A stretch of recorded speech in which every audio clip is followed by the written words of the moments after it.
How much of a threat does Russia's Pacific Fleet pose to the U.S.? The Russian Navy has been active in the Pacific during the war in Ukraine. Russia has launched a surprise inspection of its Pacific Fleet, and a video posted on Twitter shows some of Russia's ships in the Pacific going underway for military exercises. The U.S. military has long been focused on China's Navy and other armed forces as its primary challenge in the Indo-Pacific region, but Russia's naval drills serve as a reminder that it can project combat power in the Pacific Ocean as well. The Defense Department declined to provide any information about the age and capabilities of Russian ships, submarines, and aircraft that operate in the Pacific.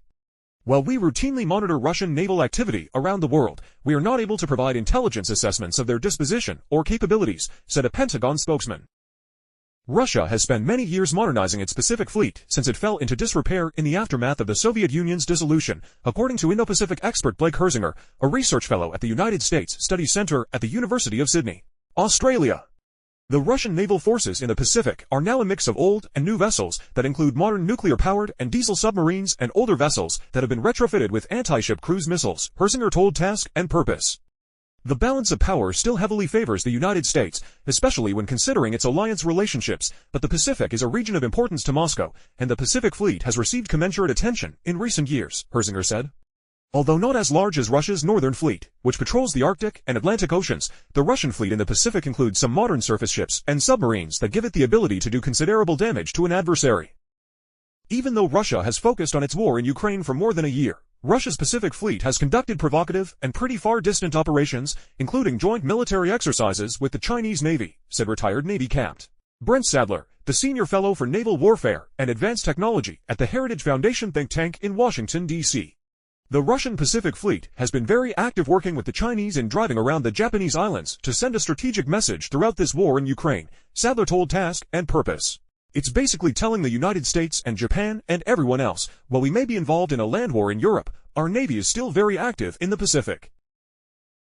On its own, Russia's Pacific Fleet would not last long in a conflict with the U.S. Navy, Sugar told Task and Purpose.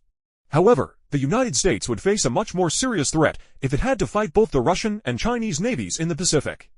That makes what would already be a pretty challenging situation much more challenging by the addition of that extra margin of vessels that the Pacific Fleet could add, in particular, the ability for it to have some relatively quiet nuclear submarines, much quieter than the Chinese, that could be roaming around creating lots of trouble behind the lines for us. Russia's Pacific Fleet has practiced with China's People's Liberation Army Navy for years. And the combination of Russia's stealthy nuclear-powered submarines and China's silent-running electric diesel boats, all of which would be armed with anti-ship missiles, would pose a formidable challenge to the United States and its allies, said James Holmes, the J.C. Wiley Chair of Maritime Strategy at the U.S. Naval War College in Newport, Rhode Island. I suppose the way to compare the Russian Pacific Fleet to the PLA People's Liberation Army Navy would be to say it's rather like the JMSDF Japan Maritime Self-Defense Force to the U.S. Navy. A capable junior partner that could stretch out the major adversary across wide geographic space, attenuate the adversary's strength at any given place, and basically make things tough on the adversary, Holmes told Task and Purpose.